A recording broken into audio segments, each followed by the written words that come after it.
जय श्री राम मित्रों, जय माँ भवानी। आप सभी का हृदय से स्वागत है रामायण राम कथा में। राम कथा सुनने और देखने वाले सभी प्रिय महान भावों को मेरा कोटि कोटि प्रणाम। मेरे बड़े बुजुर्गों को मेरा कोटि कोटि प्रणाम। छोटे बालकों को बहुत सारा प्रेम। बोलिए सियावर रामचंद्र की जय, उमापति महादेव की जय, पवन सुत हनुमान की जय, राधे श्याम की जय, संत समाज की जय, गौ माता की जय, राधे श्याम की जय। जय जय सीताराम।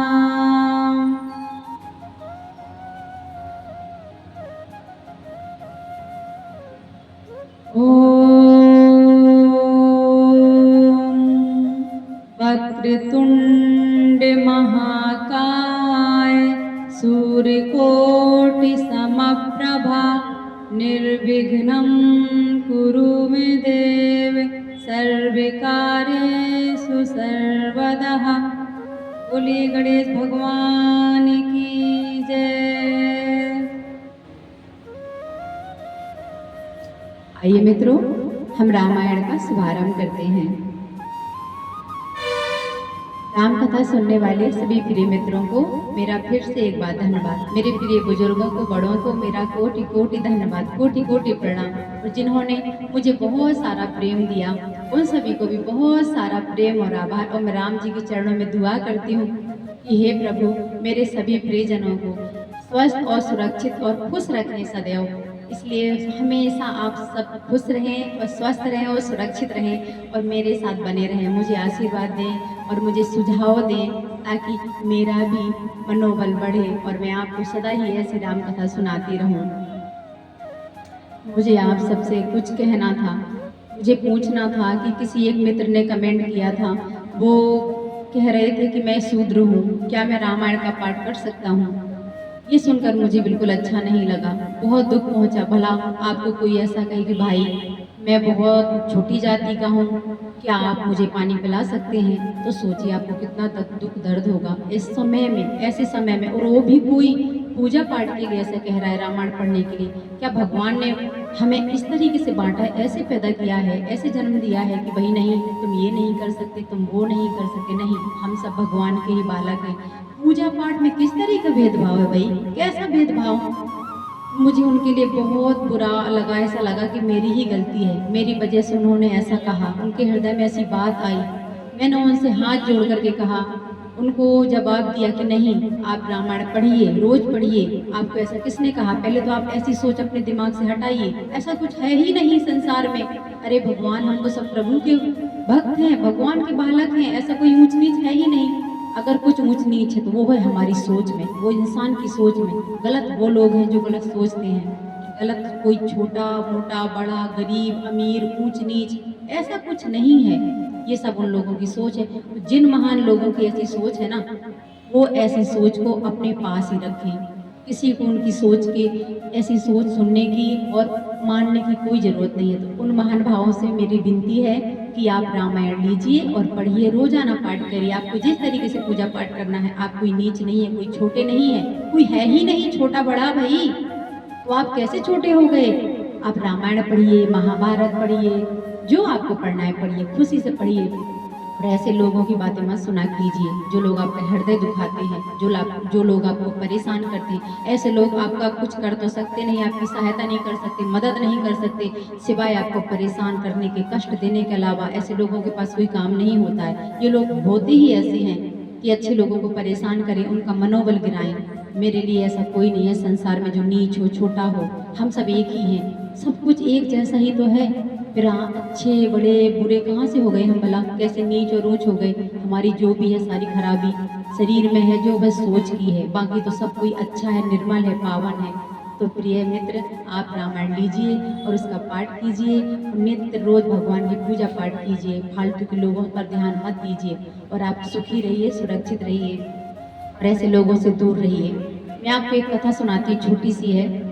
जब भगवान रामचंद्र जी वनवास गए थे तो उन्हें लेने के लिए भरत जी पूरी सेना के साथ गुरुओं के साथ, माताओं के साथ उन्हें लेने गए थे, तो तभी केवट की मित्रता भगवान श्री रामचंद्र जी से हो गई थी। तब जब वो भरत जी लेने पहुंचे श्री रामचंद्र जी को, तब उनके साथ केवट सब लोग थे, ऋषि मुनि माताएं, तो वो एक सभा लगाकर बैठे। तो वहां पर केवट जी खड़े हो गए अलग से। तब क्यों रामचंद्र जी के सर्वप्रथम मित्र वही थे, क्योंकि उन्होंने गंगा पार करवाई थी, तो वो मित्र भगवान जी के थे, क्योंकि परम मित्र मानते थे उन्हें श्री रामचंद्र जी भगवान। तो सब साधु संत बड़े बड़े ऋषि मुनि बैठे हुए थे, तो केवट ने साधराज जी हाथ जोड़कर साइड में खड़े हो गए बगल में। तब ऋषि बोले, केवट राज आइए पधारिए, आप उधर क्यों खड़े हो गए? तो केवट जी ने हाथ जोड़कर बोले, हे प्रभु, मैं तो नीच जाति का हरिजन हूँ, मैं कहाँ बैठ सकता हूँ आपकी सभा में? आप सब इतने बड़े बड़े बैठे हैं विद्वान, मैं क्या करूँगा?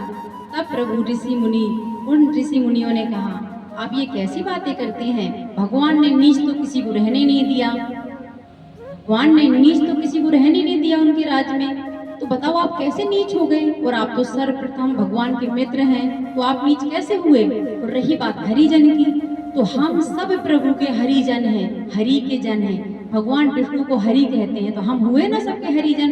तो भला कहाँ से कोई नीच हो गया, कहाँ से कोई छोटा जात का हो गया? भाई हम सब प्रभु के प्रिय भक्त हैं, जो उन्हें प्रेम से ध्याते हैं, भजते हैं, उन पर प्रभु अपनी कृपा सदा करते हैं।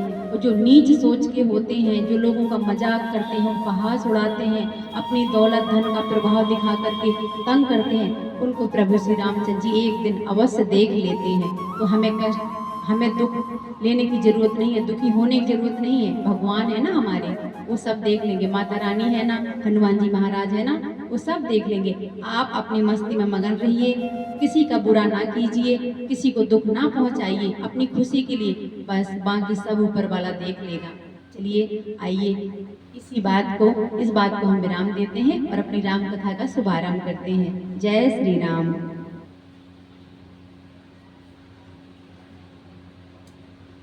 हमारी कथा बहुत ही प्यारी चल रही है और इस कथा को आप सब ध्यान पूर्वक सुनिए।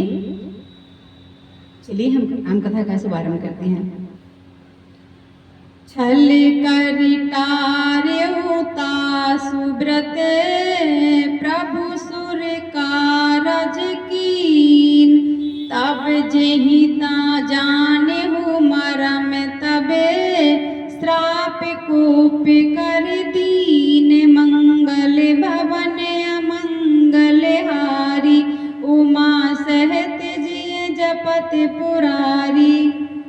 प्रभु ने छल से उस स्त्री का व्रत भंग कर देवताओं का काम किया। जब उस स्त्री ने यह भेद जाना, तब उसने क्रोध करके भगवान को श्राप दिया। तासु श्राप हरि दीन प्रमाना, कौतुक निधि कृपाल भगवाना, तहाँ जलंधर रावण भयऊ, रन हति राम परम पति दयाऊ। लीलाओं के भंडार कृपालु हरि ने उस स्त्री के श्राप को प्रमाण दिया, स्वीकार किया। वही जालंधर उस कल्प में रावण हुआ, जिसे श्री रामचंद्र जी ने युद्ध में मारकर परम पद दिया। एक जन्म में कर कारण एहा, जेहि लगी राम धरी नर देहा, प्रति अवतार कथा प्रभु केरी, सुने मुनि बरनी कविन घनेरी। एक जन्म का कारण यह था जिससे श्री रामचंद्र जी ने मनुष्य देह धारण किया। हे भारद्वाज मुनि सुनो, प्रभु के प्रत्येक अवतार की कथा का कवियों ने नाना प्रकार से वर्णन किया है। नारद श्राप दीन एक बारा, कलप एक तेहि लगी अवतारा, गिरिजा चकित भई सुन बानी, नारद विष्णु भगत पुण्य ज्ञानी। एक बार नारद जी ने श्राप दिया, अतः एक कल्प में उसके लिए अवतार हुआ। यह बात सुनकर पार्वती जी बड़ी ही चकित हुई और बोली कि नारद जी तो विष्णु भक्त और परम ज्ञानी हैं। कारण कवन श्राप मुनि दीन्हा, का अपराध रमापति कीन्हा, यह प्रसंग मोहि कयहु पुरारी, पुनि मन मोह आचरज भारी। मुनि ने भगवान को श्राप किस कारण दिया? लक्ष्मीपति भगवान ने उनका क्या अपराध किया था? हे पुरारी शंकर जी, यह कथा मुझसे कहिए। मुनि नारद के मन में मोह होना बड़े आश्चर्य की बात है। बोले बिहसी महेश तबे, ज्ञानी मूढ़ न कोई, जेहि जस रघुपति करहि जबे, सो तस तेहि छन होई। मंगल भवन अमंगल हारी, उमा सहित जिय जपत पुरारी। तब महादेव जी ने हंसकर कहा, ना कोई ज्ञानी है ना मूर्ख। श्री रघुनाथ जी जब जिसको जैसा करते हैं वह उसी क्षण वैसा ही हो जाता है। कहूँ राम गुण गाथ, भारद्वाज सादर सुनहूँ, भव भंजन रघुनाथ भजू, तुलसी तज मान मद मंगल भवन अमंगल हारी, उमा सहित जिय जपत पुरारी। याग वाल्मीकि जी कहते हैं, हे भारद्वाज, मैं श्री रामचंद्र जी के गुणों की कथा कहता हूँ, तुम आदर सहित सुनो। तुलसीदास जी कहते हैं, मान और मद को छोड़कर आवागमन का नाश करने वाले श्री रघुनाथ जी को भजो। हिमगिरि गुहा एक अति पावनी, बह समीप सुर सरी सुहावनी, आश्रम परम पुनीत सुहावा, देख देव ऋषि मन अति भावा। हिमालय पर्वत में एक बड़ी पवित्र गुफा थी। उसके समीप ही सुंदर गंगा जी बहती थी। वह परम पवित्र सुंदर आश्रम देखने पर नारद जी के मन को बहुत ही सुहावना लगा। निरखि शैल सरि विपिन विभागा, भयहु रमापति पद अनुरागा, सुमिरति हरहि श्राप गति बाधी, सहज विमल मन लागी समाधि। पर्वत, नदी और वन के सुंदर विभागों को देखकर नारद जी का लक्ष्मीकांत भगवान के चरणों में प्रेम हो गया। भगवान का स्मरण करते ही उन नारद मुनि के श्राप उन्हें दक्ष प्रजापति ने दिया था और जिसके कारण वे एक स्थान पर नहीं ठहर सकते थे, गति रुक गई और मन के स्वाभाविक ही निर्मल होने से उनकी समाधि लग गई। मुनि गति देख सुरेश डिराना, कामहि बोली कीन सन माना, सहति सहाय जाहु मम हेतु, चलहु हरस ही जल चर केतु। नारद मुनि की यह तपोमयी स्थिति देखकर देवराज इंद्र डर गया। उसने कामदेव को बुलाकर उसका आदर सत्कार किया और कहा कि मेरे हित के लिए तुम अपने सहायकों सहित नारद जी की समाधि भंग करने को जाओ। यह सुनकर मीन ध्वज कामदेव मन में प्रसन्न होकर चला। सुना सीर मन महु असी त्रासा, चहत देव ऋषि मम पुर बासा, जे कामी लोलुप जग माही, कुटिल काक एबे सबहि डराही। इंद्र के मन में यह डर हुआ कि देव ऋषि नारद मेरी पूरी अमरावती का निवास राज्य चाहते हैं। जगत में जो कामी और लोभी होते हैं वे कुटिल कौवे की तरह सबसे डरते हैं। सूख हाड़ ले भाग सठे, स्वान ने रखी मृगराज, छीन ले जनि जान जड़े, तिमे सुर पतहि न लाज। मंगल भवन अमंगल हारी, उमा सहित जिय जपत पुरारी।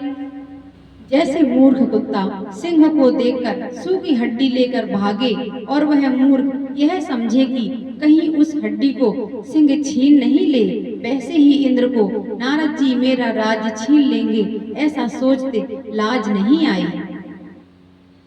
तेहि आश्रम ही मदन जब गयाऊं, निज माया बसंत निर्मयाऊं, कुसुमति विविध बिटप बहुरंगा, कूंजहि कोकिल गुंजहि भृंगा। जब कामदेव उस आश्रम में गया तब उसने अपनी माया से वहाँ बसंत ऋतु को उत्पन्न किया। तरह तरह के वृक्षों पर रंग बिरंगे फूल खिल गए, उन पर कोयलें कूकने लगी और भौरे गुंजार करने लगे। चली सुहावनी त्रिविधि बयारी, काम कृसानु बढ़ावन हारी। रंभादिक सुर नारी नबीना, सकल असम सर कला प्रवीणा। काम अग्नि को भड़काने वाली 3 प्रकार की शीतल मंद और सुगंध सुहावनी हवा चलने लगी। रंभा आदि नवयुवती देवंगनाएं जो सब की सब काम कलाओं में निपुण थी, करही गान बहुतान तरंगा, बहुविधि क्रीडहि पानी पतंगा।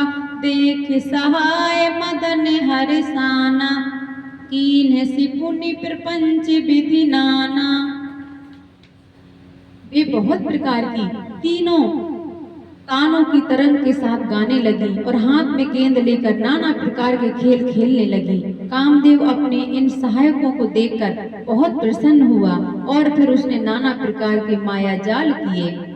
काम कला कछु मुनहि न व्यापी, निज भय डरे मनोभव पापी। सीम की चापी सकई को तासु, बड़े रखवार रमापति जासु। परंतु कामदेव की कोई भी कला मुनि पर असर न कर सकी। तब तो पापी कामदेव अपने ही नाश के भय से डर गया। लक्ष्मीपति भगवान जिसके बड़े रक्षक हों, भला उसकी सीमा मर्यादा को कोई दबा कैसे सकता है।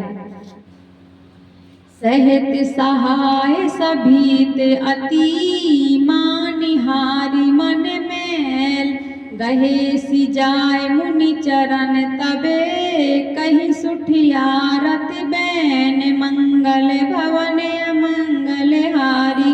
उमा सहत जी जपत पुरारी। तब अपने सहायकों समेत कामदेव ने बहुत डरकर और अपने मन में हार मानकर बहुत ही आर्त दीन वचन कहते हुए मुनि के चरणों को जा पकड़ा। भयउ न नारद मन कछु रोसा, कही प्रिय बचन काम परितोषा। नाई चरण सिरु आय सुपाई, गयउ मदन तब सहित सहाई। नारद जी के मन में कुछ भी क्रोध ना आया। उन्होंने प्रिय वचन कहकर कामदेव का समाधान किया। तब मुनि के चरणों में सिर नवाकर और उनकी आज्ञा पाकर कामदेव अपने सहायकों सहित लौट गया। मुनि सुशीलता आपन करनी, सुरपति सभा जाई सब बरनी। सुन सबके मन अचरजु आबा, मुनि प्रशंसा ही हरई सिरुनाबा। देवराज इंद्र की सभा में जाकर उसने मुनि की सुशीलता और अपनी करतूत सब कही, जिसे सुनकर सबके मन में आश्चर्य हुआ और उन्होंने मुनि की बड़ाई करके श्री हरि को सिर नवाया। तब नारद गवने शिव पाही, जिता काम अहिमिति मन माही। मार चरित शंकर ही सुनाए, अति प्रिय जान महेश सिखाए। तब नारद जी शिव जी के पास गए। उनके मन में इस बात का अहंकार हो गया कि हमने कामदेव को जीत लिया। उन्होंने कामदेव के चरित्र शिव जी को सुनाए और महादेव जी ने उन नारद जी को अत्यंत प्रिय जानकर इस प्रकार शिक्षा दी। बार बार बिनवऊ मुनि तोही, जिम यह कथा सुनायऊ मोही। तिमे जान हरहि सुना बहु कबहू, चलिऊ प्रसंग दुरायहू तबहू। हे मुनि, मैं तुमसे बार बार विनती करता हूँ कि जिस तरह यह कथा तुमने मुझे सुनाई है, उस तरह भगवान श्री हरि को कभी मत सुनाना। चर्चा भी चले तब भी इसको छिपा जाना। शंभु दीन उपदेश हिते, नहीं नारदहि सुहान। भारद्वाज कौतुक सुनहु, हरि इच्छा बलवान। मंगल भवन अमंगल हारी, उमा सहित जिय जपत पुरारी। यद्यपि शिव जी ने यह हित की शिक्षा दी, पर नारद जी को वह अच्छी नहीं लगी। हे भारद्वाज, अब कौतुक तमाशा सुनो। हरि की इच्छा बड़ी बलवान है। राम कीन चायहि सोई सोई होई, करे अन्यथा अस नहीं कोई। शंभु बचन मुनि मन नहीं भाए, तब बिरंच के लोक सिधाए। श्री रामचंद्र जी जो करना चाहते हैं वही होता है, ऐसा कोई नहीं जो उनके विरुद्ध कर सके। श्री शिव जी के वचन नारद जी के मन को अच्छे नहीं लगे, तब वे वहां से ब्रह्मलोक को चल दिए। एक बार कर तल बर बीना, गावत हरि गुण गान फिर बीना। क्षीर सिंधु गवने मुनि नाथा, जह बस श्रीनिवास श्रुति माथा।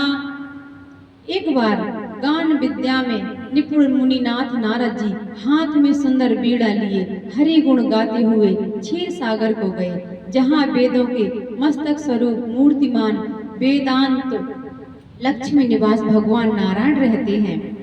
हरसि मिले उठि रमानिकेता, बैठे आसन रिसहि समेता।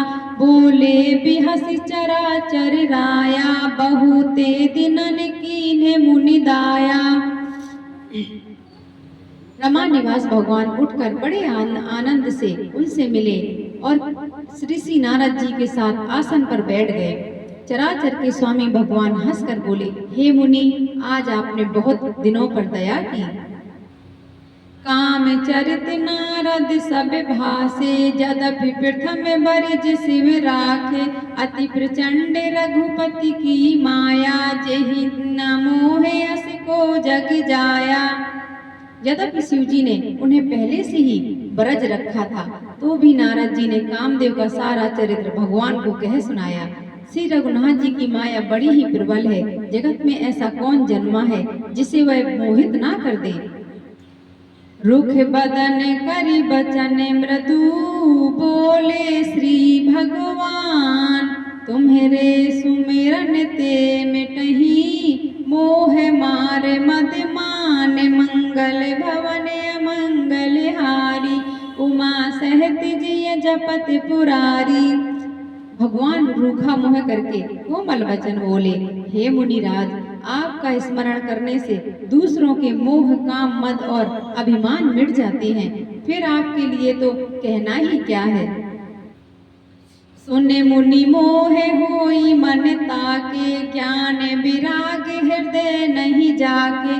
ब्रह्माचरज व्रत रत मत धीरा, तुमहि की करई मनोभव पीरा। हे मुनि सुनिए, मोह तो उनके मन में होता है जिनके हृदय में ज्ञान वैराग नहीं है। आप तो ब्रह्मचर्य व्रत में तत्पर और बड़े धीर बुद्धि हैं, भला कहीं आपको भी कामदेव सता सकता है। नारद कहूँ सहित अभिमाना, कृपा तुम्हारी सकल भगवाना।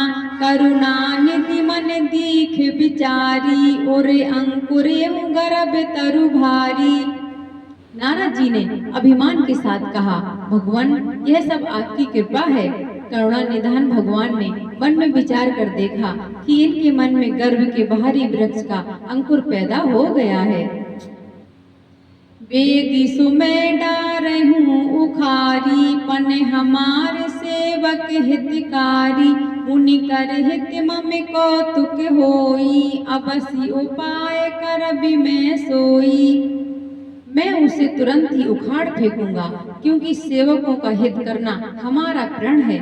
मैं अवश्य ही वह उपाय करूंगा जिससे मुनि का कल्याण और मेरा खेल हो।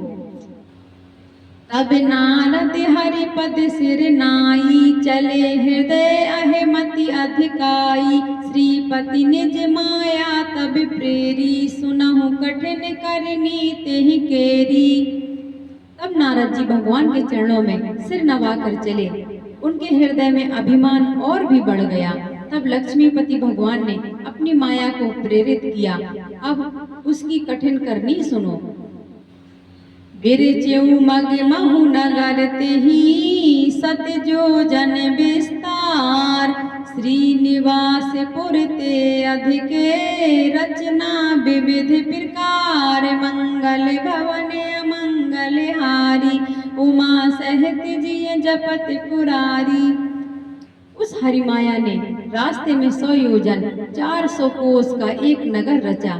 उस नगर की भांति भांति की रचनाएं लक्ष्मी निवास भगवान विष्णु के नगर बैकुंठ से भी अधिक सुंदर थी। बसहि नगर सुंदर नर नारी, जन बहु मन सिजरति तनुधारी। तेहि पुर बसई शील निधि राजा, अगणित है गए सेन समाजा। उस नगर में ऐसे सुंदर नर नारी बसते थे मानो बहुत से कामदेव और उसकी स्त्री रति ही मनुष्य शरीर धारण किए हुए हो। उस नगर में शील निधि नाम का राजा रहता था, जिसके यहाँ असंख्य घोड़े, हाथी और सेना के समूह टुकड़ियां थे। सत्य सुरेश सम विभव विलासा, रूप तेज बल नीति निवासा। विश्व मोहनीता सुकुमारी, श्री विमोहित स्वरूप निहारी। उसका वैभव और विलास 100 इंद्रों के समान था। वह रूप, तेज, बल और नीति का घर था। उसके विश्व मोहिनी नाम की एक ऐसी रूपवती कन्या थी, जिसके रूप को देखकर लक्ष्मी जी भी मोहित हो जाएं। सोई हरि माया सब गुण खानी, शोभाता सुखी जाई बखानी। करई स्वयंवर सो नृप बाला, आयत है अनगित महपाला। वह सब गुणों की खान भगवान की माया ही थी। उसकी शोभा का वर्णन कैसे किया जा सकता है। वह राजकुमारी स्वयंवर करना चाहती थी, इससे वह अगणित राजा, वहां अनगिनत राजा आए हुए थे। मुनि कौतिक नगर ते ही गया हूँ, पुरवास ने सब पूछत भया हूँ। सुनि सब चरित भूप ग्रह आए, कर पूजा नट मुनि बैठाए। खिलवाड़ी मुनि नारद जी उस नगर में गए और नगरवासियों से उन्होंने सब हाल पूछा। सब समाचार सुनकर वे राजा के महल में आए। राजा ने पूजा करके मुनि को आसन पर बैठाया। आनी दिखाई नारदही, भूपति राजकुमारी। कयहु नाथ गुण दोष सबे, यही के हृदय विचारी। मंगल भवन अमंगल हारी, उमा सहत जिय जपत पुरारी। फिर राजा ने राजकुमारी बुलाकर नारद जी को दिखलाया और पूछा कि हे नाथ, आप अपने हृदय में विचार कर इसके सब गुण दोष कहिए। देख रूप मुनि बिरति बिसारी, बड़ी बार लगी रहे निहारी। लक्षण तासु बिलोक भुलाने, हृदय हरस नहीं प्रगट बखाने। उसके रूप को देखकर मुनि बैराग भूल गए और बड़ी देर तक उसकी ओर देखते ही रह गए। उसके लक्षण देखकर मुनि अपने आप को भी भूल गए और हृदय में हर्षित हुए, पर प्रगट रूप में उन लक्षणों को नहीं कहा। जो यही बरई अमर सोई होई, समर भूम तिहि जीत न कोई। से वही सकल चराचर ताही, बरई शील निधि कन्या जाही। लक्षणों को सोचकर वे मन में कहने लगे कि जो इसे ब्याहेगा वह अमर हो जाएगा और रणभूमि में कोई उसे जीत नहीं सकेगा। यह शील निधि कन्या जिसको बरेगी, सब चर अचर जीव उसकी सेवा करेंगे। लक्षण सब विचारी उर राखे, कछुक बनाई भूप सन भासे। सुता सुलक्षण कही नृप पाही, नारद चले सोच मन माही। सब लक्षणों को विचार कर मुनि ने अपने हृदय में रख लिया और राजा से कुछ अपनी ओर से बनाकर कह दिया। राजा से लड़की के सुलक्षण कहकर नारद जी चल दिए, पर उनके मन में यह चिंता थी कि करो जाई सोई जतन विचारी। जेहि प्रकार मोहि बर कुमारी, जब तप कछु न होई तेहि काला। हे विधि में लई कवन विधि बाला। मैं जाकर सोच विचार कर अब वही उपाय करूं जिससे यह कन्या मुझे ही वरे। इस समय जब तब से तो कुछ हो नहीं सकता। हे विधाता, मुझे यह कन्या किस तरह मिलेगी। यही अवसर चाहे हूँ पर मैं, शोभा रूप विशाल।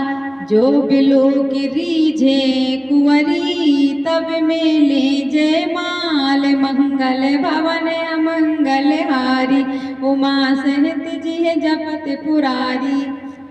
इस समय तो बड़ी भारी शोभा और विशाल सुंदर रूप चाहिए, जिसे देखकर राजकुमारी मुझ पर रीझ जाए, तब जयमाल मेरे गले में डाल दे।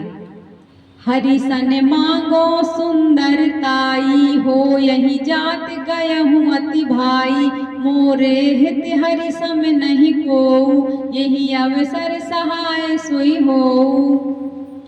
एक काम करूं कि भगवान से सुंदरता मांगूं, पर भाई उनके पास जाने में तो बहुत देर हो जाएगी, किंतु श्री हरि के समान मेरा हित भी तो कोई नहीं है, इसीलिए इस समय वे ही मेरे सहायक हों। बहुविधि विनय कीन तेहि काला प्रगट्यूं प्रभु कौतुकी कृपाला प्रभु बिलोक पुनि नयन जुड़ाने हो यही काजु हिये हरसाने। उस समय नारद जी ने भगवान की बहुत प्रकार से विनती की, तब लीलामय कृपालु प्रभु वहां प्रकट हो गए। स्वामी को देखकर नारद जी के नेत्र शीतल हो गए और वे मन में बड़े ही हर्षित हुए कि अब तो काम बन ही जाएगा। अति आरती कही कथा सुनाई करहु कृपा करि होहु सहाई आपन रूप देहु प्रभु मोहि आन भांति नहीं पाबो ओही। नारद जी ने बहुत आर्तदीन होकर सब कथा कह सुनाई और प्रार्थना की कि कृपा कीजिए और कृपा करके मेरे सहायक बनिए। हे प्रभु, आप अपना रूप मुझे दीजिए और किसी प्रकार मैं उस राजकन्या को नहीं पा सकता। जेहि विधि नाथ होई हित मोरा करहु सुबेग दास मैं तोरा निज माया बल देख विशाला हिये हंसी बोले दीन दयाला। हे नाथ, जिस तरह मेरा हित हो आप वही शीघ्र कीजिए, मैं आपका दास हूँ। अपनी माया का विशाल बल देख दीन दयालु भगवान मन ही मन हंस कर बोले, जेहि विधि हो यही परम हिते नारद सुनहु तुम्हार सोई हमें करब न आन कछु बचन न मिर्स हमार मंगल भवन अमंगल हारी उमा सहित जिय जपत पुरारी। हे नारद जी, सुनो, जिस प्रकार आपका परम हित होगा हम वही करेंगे, दूसरा कुछ नहीं, हमारा वचन असत नहीं होता। उपथ माग रुज व्याकुल रोगी वैद्य न देहि सुनहु मुन जोगी यही विधि हित तुम्हारे मैं ठयाऊं कहीं से अंतर हित प्रभु गयाऊं। हे योगी मुनि सुनिए, रोग से व्याकुल रोगी कुपथ मांगे तो वैद्य उसे नहीं देता, इसी प्रकार मैंने भी तुम्हारा हित करने की ठान ली है। ऐसा कहकर भगवान अंतर्ध्यान हो गए। माया विवश भये मुनि मूढ़ा समुझी नहीं हरि गिरा निर्गूढ़ा गगने तुरत तहाँ ऋषि राई जहाँ स्वयंवर भूमि बनाई। भगवान की माया के वशीभूत हुए मुनि ऐसे मूढ़ हो गए कि वे भगवान की अगूढ़ स्पष्ट वाणी को भी ना समझ सके। ऋषि राज नारद जी तुरंत वहां गए जहां स्वयंवर की भूमि बनाई गई थी। निज निज आसन बैठे राजा बहु बनाव कर सहित समाजा मुनि मन हरस रूप अति मोरे मोहित जिया नहीं बरहि न भोरे। राजलोग खूब सज धज कर समाज सहित अपने अपने आसन पर बैठे थे। मुनि नारद मन ही मन प्रसन्न हो रहे थे कि मेरा रूप बड़ा सुंदर है, मुझे छोड़ कन्या भूल कर भी दूसरे को नहीं बरेगी। मुनि हित कारण कृपा निधाना दीन कुरूप न जाई बखाना सो चरित्र लख काहू न पावा नारद जान सबहि सिर नावा। कृपा निधान भगवान ने मुनि के कल्याण के लिए उन्हें ऐसा कुरूप बना दिया कि जिसका वर्णन नहीं हो सकता, पर यह चरित्र कोई भी न जान सका। सबने उन्हें नारद ही जानकर प्रणाम किया। रहे तहाँ दुई रुद्र गणे तेज जानहि सब भेऊ। विप्र भेष देखत फिरहि परम कौतिकी तेऊ। मंगल भवन अमंगल हारी उमा सहित जिय जपत पुरारी। वहाँ दो शिव जी के गढ़ भी थे। वे सब भेद जानते थे और ब्राह्मण का वेश बनाकर सारी लीला देखते फिरते थे। वे भी बड़े मौजी थे। जिहि समाज बैठे मुनि जाई हृदय रूप यहि मति अधिकाई। तह बैठे महेश गण दोऊ विप्र वेश गति लखई न कोऊ। नारद जी अपने हृदय में रूप का बड़ा अभिमान लेकर जिस समाज पंक्ति में जाकर बैठे थे, ये शिव जी के दोनों गढ़ भी वहीं बैठ गए। ब्राह्मण के भेष में होने के कारण उनकी इस चाल को कोई न जान सका। करहि कूटि नारदहि सुनाई नीक दीन हरि सुंदर ताई। रीझहि राजकुंवर छवि देखी इनहि बरहि हरि जाने विशेषी। वे नारद जी को सुना सुना कर व्यंग्य वचन कहते थे। भगवान ने इनको अच्छी सुंदरता दी है, इनकी शोभा देखकर राजकुमारी रीझ ही जाएगी। हरि बानर जानकर इन्हीं को खास तौर से बरेगी। मुनहि मोह मन हाथ पराए हंसहि शंभुगन अति सचु पाए। जदपि सुनहि मुनि अटपट बानी समझ न परई भूति भ्रम सानी। नारद मुनि को मोह हो रहा था क्योंकि उनका मन दूसरे के हाथ माया के बस में था। शिव जी के गण बहुत प्रसन्न होकर हंस रहे थे। यद्यपि मुनि उनकी अटपटी बातें सुन रहे थे, पर बुद्धि भ्रम में सनी हुई होने के कारण वे बातें उनकी समझ में नहीं आती थी। उनकी बातों को वे अपनी प्रशंसा समझ रहे थे। काहू न लखा सो चरित विशेषा सो स्वरूप नृप कन्या देखा। मरकट बदन भयंकर देहि देखत हृदय क्रोध भाते ही। इस विशेष चरित्र को और किसी ने नहीं जाना, केवल राजकन्या ने नारद जी का वह रूप देखा। उनका बंदर सा मुंह और भयंकर शरीर देखते ही कन्या के हृदय में क्रोध उत्पन्न हो गया। सखी संग ले कुंवरी तबे चली जनुराज मराल। देखत फिरै महीप सबे कर सरोज जय माल। मंगल भवन अमंगल हारी उमा सहित जिय जपत पुरारी। तब राजकुमारी सखियों को साथ लेकर इस तरह चली मानो राजहंसनी चल रही है। वह अपने कमल जैसे हाथों में जयमाल लिए सब राजाओं को देखती हुई घूमने लगी। जेहि दिस बैठे नारद फूली सो दिस तेहि न बिलो की भूली। पुनि पुनि मुनियुक सही अकुलाही देखी दशा हर गण मुस्काही। जिस वो नारद जी रूप के गर्भ में फूले बैठे थे उस ओर उसने भूल कर भी नहीं ताका।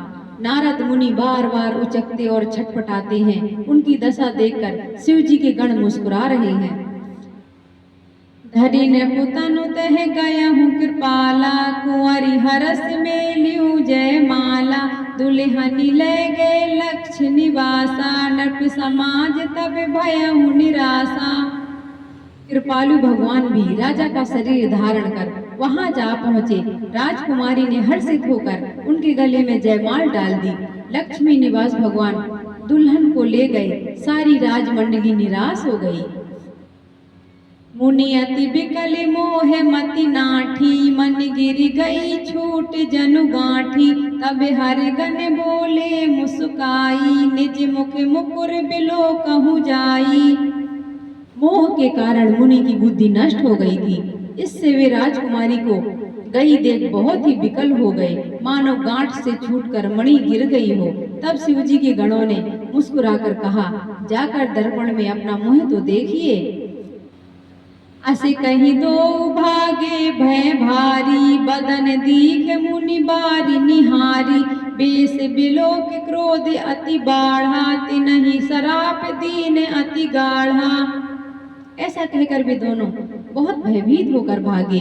मुनि ने जल में झांक कर अपना मुंह देखा। अपना रूप देखकर उनका क्रोध बहुत बढ़ गया। उन्होंने शिव जी के उन गणों को अत्यंत कठोर श्राप दिया। ओहु निशाचर जाई तुम्हें कपटी पापी दो, हंसेउ हमहि सो लेहु फले बहुरी हंसेउ मुनि को, मंगल भवन अमंगल हारी उमा सहत जिय जपत पुरारी। तुम दोनों कपटी और पापी जाकर राक्षस हो जाओ। तुमने हमारी हंसी की, उसका फल चखो। अब फिर किसी मुनि की हंसी करना। मुनि जल दीखे रूप निज पावा, तदपि हृदय संतोष न आवा। हरकत अधर कोप मन माही, सदपि चले कमलापति पाही। मुनि ने फिर जल में देखा तो उन्हें अपना असली रूप प्राप्त हो गया। तब भी उन्हें संतोष नहीं हुआ। उनके होंठ धड़क रहे थे और मन में क्रोध भरा था। तुरंत ही वे भगवान कमलापति के पास चले। देयहु श्राप की मरेहु जाई, जगत मोरी उपहास कराई। बीचहि पंथ मिले दनुजारी, संग रमा सोई राजकुमारी। मन में सोचते जाते थे, जाकर या तो श्राप दे दूंगा या प्राण दे दूंगा। उन्होंने जगत में मेरी हंसी कराई। दैत्यों के शत्रु भगवान हरि उन्हें बीच रास्ते में ही मिल गए। साथ में लक्ष्मी जी और वही राजकुमारी थी। बोले मधुर बचन सुरसाई, मुनि कह चले बिकल की नाई। सुनत बचन उपजा अति क्रोधा, माया बस न रहा मन बोधा।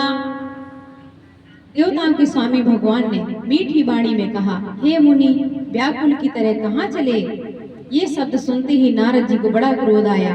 माया के वशीभूत होने के कारण मन में चेत नहीं रहा। पर संपदा सकहु नहीं देखी, तुम्हरे ईर्षा कपट विशेषी। मथत सिंधु रुद्र ही बोरायहु, सुरन प्रेर विष पान करायहु। मुनि ने कहा, तुम दूसरों की संपदा नहीं देख सकते, तुम्हारी ईर्षा और कपट बहुत हैं। समुद्र मथते समय तुमने शिव जी को बावला बना दिया और देवताओं को प्रेरित करके उन्हें विस्मान कराया। असुर सुरा विष संक रही, आप उमा मन चारु।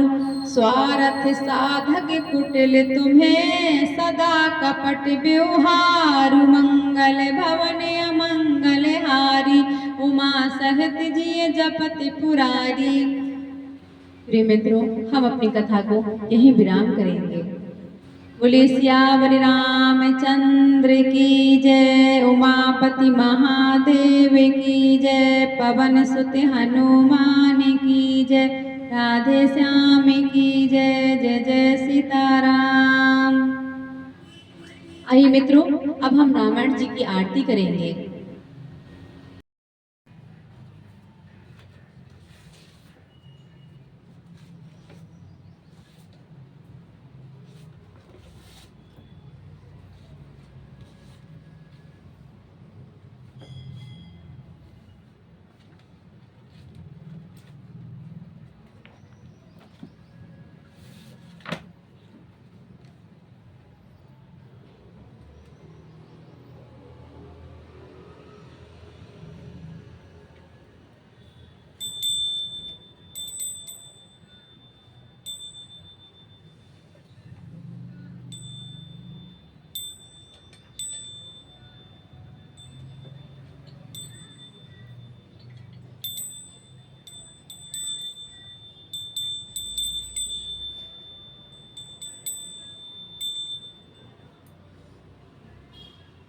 आरती श्री रामायण जी की, कीरत कलित ललित सिया पी की। गावत ब्रह्मादिक मुनि नारद, वाल्मीकि विज्ञान विशारद। सुख सनकादि शेष अरु सारद, बरन पवन सुत कीरतनी की। आरती श्री रामायण जी की, कीरत कलित ललित सिया पी की। गावत वेद पुराण अष्टदश छौ, शास्त्र मुनि ग्रंथन को रस मुनि जन।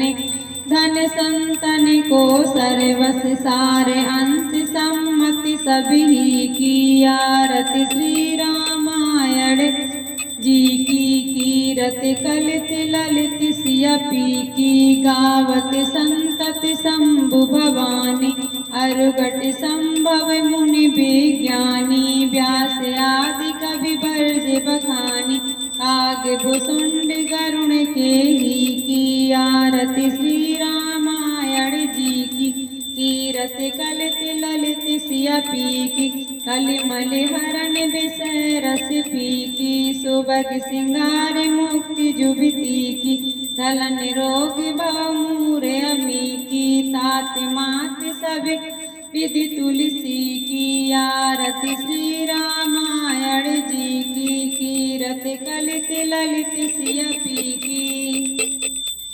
बोलिए सियावर रामचंद्र की जय। उमापति महादेव की जय। पवन सुत हनुमान की जय। राधे श्याम की जय। जय जय सीताराम।